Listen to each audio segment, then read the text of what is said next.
intramural softball game. He put me into the backstop, and I don't think I had ever seen 6'8", 320 running a 4.8 40 down a base path, and the ball caved in my chest cavity. It was in my cavity. I didn't even have to hang on to the ball. And he was called out, and I think I called him a name and spiked the ball at his feet, and he didn't kill me, and I knew right then I loved him. But I don't know that we've seen men that run like what we're seeing today, the speed of the game. I mean, we're out there at Lancaster High School. Have y'all read the profile of what they expect their players to be? Yeah. If you're a quarterback, you got to run a 4.5, and we want you to bench this and squat this. And I don't know if they're reaching those goals, but if they got 5 dudes on their offensive front benching 365 and squatting 500 and running 5.2 40s, I don't want to play Lancaster High School. I won't say that. Tennessee doesn't either. Yeah, we're seeing speed. We're seeing speed, and these guys can run. These bigs can run. And what you're seeing, Tiny Richardson, I coached with him at the NPA. Y'all remember Tiny played at Tennessee and played for the Vikings? I coached with him at NPA one time, and his waist, it couldn't have been a 32-inch waist. And, of course, he was 6'8", and his shoulders were for days. And, I mean, these are not fat, sloppy guys anymore. There's just no place for dudes built like me in the game anymore. You have to be fit. And I tell young kids all the time, you want to have the right kind of weight. But these guys are really running now, and I think that is going to give Ohio State an edge today. I think that they are built like the old Pac teams used to be, the old speed teams, and they got enough power to play too. Okay. Anybody else? Yeah, I'm in agreement. Yeah. We got one. I'm the only one that probably is still going for USC up here. I'm going along with the speed. I have a son that plays for the Tennessee Titans right now, and he's my size, and he runs a 4.4, 4.5 40. Wow. And it's going to be those type of athletes that's going to be coming from the Pac-10 that are fast, athletic guys, and that smash mouth football is good. But if you got some fast, quick guys, it's going to be tough on them. Yeah. That's why you go to a two-back running system now, so everybody's not getting beat up. All right. Next question. We got him. Yeah. Hi, my name is Anthony Chapman, and I'm coach from the West. Where are you from, Chapman? From Houston, Texas. Houston, Texas. Yeah. Down near by my neighborhood. Well, I have a couple of questions. First statement, USC. First question. What's happened to USC over the years? I mean, I'm a child of the 70s. I remember Simpson and Allen and so forth, and watching Cushing and Matthews. It seemed like it was a development university. Yeah. At one point I wanted to go to USC, and then, of course, there's UCLA. That's flashy, big name. But what's happened to USC over the years to the point where they're not considered contenders? And my second question is, how come all the cities and states with college football powerhouses, NFL teams suck in those same cities? Well, I'll start off with answering that first question.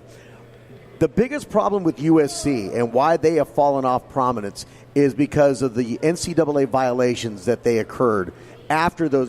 When you got to the Reggie Bush era, there were a lot of violations they were accused of, they got convicted of. They had scholarships taken away from them by the NCAA. They were sanctioned. They weren't allowed to compete in any bowl games, things of that nature. That hurts your recruiting class, and that has more than just a 1 or 2 year effect. It has a cumulative effect. If you're not allowed to give out scholarships for 2 to 3 years, I mean, who are you bringing in to play football? It's the people that are walking off the street saying, I want to play USC football. And that's all you're getting. And you're telling them, well, pay tuition and we'll put you in some pads and put you to play. That's what happens. So that is what's happened with USC. Now you're starting to see USC starting to come out of it finally. They just got to keep doing it the right way and not do it what they did to get those national championships, to violate rules in order to do so. Yeah, and Kenny's right about that. But the other thing is, if you notice that USC's run game hasn't been there. No. So USC's dominant in the years that they were dominant, they always had great run games. Yeah. They haven't had a good run game. They haven't had a marquee running back that was that guy. You always had a threat of USC on the run game. I don't think we even know who a threat was on USC's run game right now. And so USC is one-dimensional. And that's why Donald is so prominent with their program, because I think they pushed the quarterback and receivers more, a little more than they did when the old days when they had a run game.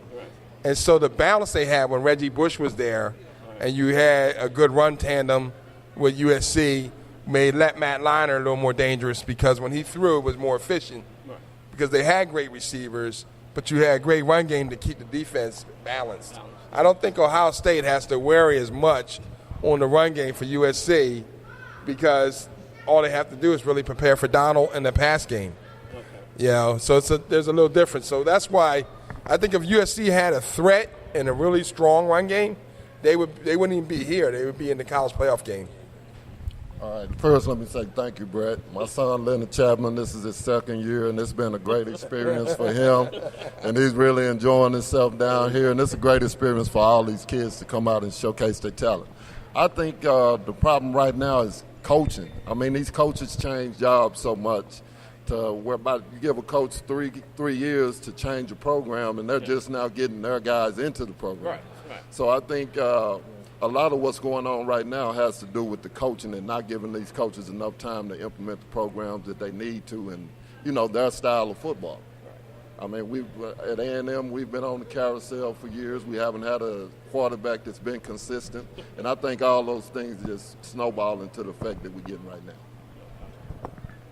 I think I agree with Brett and everybody else, but my take on why they've taken a step back too is everybody around them, the schools around them. Back when Reggie Bush and all those other guys, and even before that, USC was it. It was the Mecca. Kids weren't worried about UCLA and all those, Oregon and all those other schools. Those other schools around UFC have stepped their game up. Oregon has the top facilities in the country. Texas upgrade. I mean, all these other schools, they're upgrading facilities. Facilities are a big recruiting tool. Yeah. So if your facilities are the same as they've been when Reggie Bush was there, you haven't been doing anything with your facilities because you can't, because you're not winning games, because you don't have scholarships and all that. It's a big snowball effect. So you got other schools in the Pac-12 upgrading facilities. I mean, Oregon, I think they have a barber shop in their football facility, a barber shop. So it's like, to be able to go into a kid's room and sit down and say, this is what I can offer you and a free education, then it becomes the kid, bells and whistles. Well, I could go to USC, but, man, Oregon got this, Oregon has that. They're sponsored by, that is Nike, that isn't that. So I think facilities are playing a factor too. Everybody else has already said everything I want to say. So the main thing for me is USC and recruiting, and what Aaron was saying about coaches leaving early and not staying in a spot has hurt USC. Back in the day, everybody wanted to go to USC, as everybody knows. Now everybody wants to go to Oregon. Okay, and now that the Oregon coaches left, now everybody wants to go to UCLA. It's just shifting everywhere. So it just depends on where the coach is and if he's going to stay. And, who knows? If USC wins this game, who knows if their head coach is going to stay there? He might leave and take the job somewhere else. We don't know. So if somebody stays put, they get their recruiting in there, they get in the top 5 in recruiting, maybe that'll entice guys to stay at USC. You look at how loaded they were back in the day with the Reggie Bushes and they were absolutely loaded. Everybody wanted to go there. Now everybody's spreading out. They're going everywhere. So who knows? I think within this next year, UCLA will probably be the top recruiting school. Oregon's going to end up not being the top recruiting school because their head coach left, and now you got an assistant coach that you just hired. It's just the melee. So coaches stay, kids go. I can't believe up here on this dais with these football experts that I'm the only one that can answer this question. Here is what's really wrong with USC. What's wrong with USC is the fact that Lane Kiffin is really Daniel Tosh. I don't know how many of you have ever watched Tosh.0, but you cannot hire a professional comedian to coach your football team. And we did it at Tennessee, and he ruined us. You did it. I could have told you. I mean, if USC had called me, I'd have said, look, he's Daniel Tosh. He's not even that damn funny. I can't believe you're going to give this guy the job at USC. But, you hire Lane Kiffin, you get the death penalty in recruiting sanctions because he paid me to go to Tennessee, and I'm not even any good. Well, he actually paid me to tell everybody to get back. He didn't pay me a lot. And that's another thing that was wrong at Tennessee. But anyway, that's what it is. Lane Kiffin, I put it all on him. Thank you very much. I'm here all week. Wow. I'll tell you what, we're going to take a quick break. We'll be back here on NYSR. You're listening to the Kenny Long Show. We'll come back to more questions here momentarily. We'll be right back. Keep it here. You're listening to NYSR, National Youth Sports Radio. Football, baseball, basketball, hockey, lacrosse, soccer, and so much more. Dunright Athletics creates extremely high-quality team uniforms at a fraction of the price of those other guys. They can take your team's logo and put it on your choice of jersey in any size from youth to adult. That's sublimation, screen print, twill, and embroidery. Be ready for game day. Get your team's uniforms today. Call them at 1-800-396-3991 or visit them at www.dunrightathletics.com. Don't delay. Check out all the custom styles they have to offer, and don't forget to mention that Christian the Radio Guy sent you. Brett Cooper Football. It's the Brett Cooper Football Junior Academic All-American Game, December 27th to the 31st in Dallas, Texas. The #1 bowl game in the nation, celebrating excellence on the gridiron as well as excellence in the classroom. Scouts from some of the top schools in the country will be there, coaching by former NFL players and much more. Bowl games in 10U, 12U, 14U, and freshman 15U, as well as a high school seniors bowl game. To nominate your player for a chance to be selected as a Brett Cooper Jr. Academic All-American, go to www.brettcooperfootball.com or call 484-619-7974 for more information. The Brett Cooper Jr. Academic All-American Bowl Game, December 27th to the 31st in Dallas, Texas. Brett Cooper Football.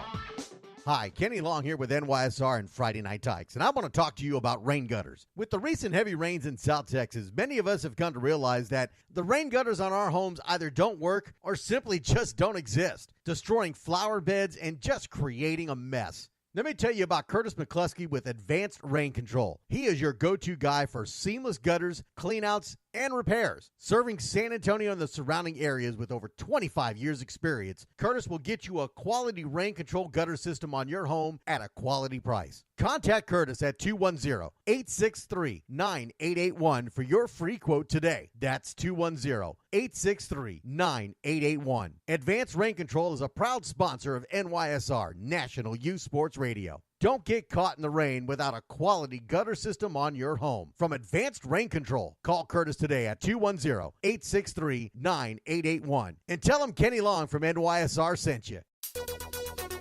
Houston Energy Football, a premier all-women semi-pro football team competing and representing Houston, Texas in the IWFL. Come out and support the Houston Energy as they charge for an IWFL championship.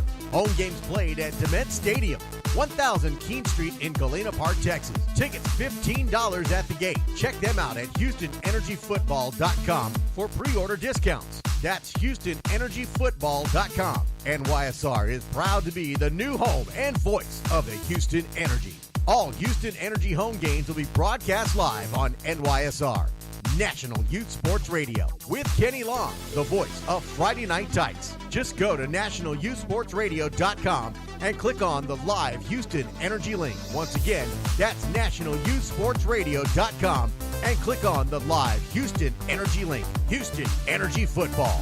Go Energy. And welcome back live here on the Kenny Long Show on NYSR National Youth Sports Radio, live in Dallas, Texas. It is the Brett Cooper Jr. Academic All-American Games as we are all so hoodie. We're looking good. Check it out, all so hoodie. You see us on Facebook Live right now, all sporting our so hoodies with the Brett Cooper logo on there. You're going to need this Sunday. I'm telling you, you're going to need this on Sunday. High temperature scheduled here in Dallas to be 34 degrees. That's T-shirt short weather in Pittsburgh. I'll tell you what, this is, it's going to be cold.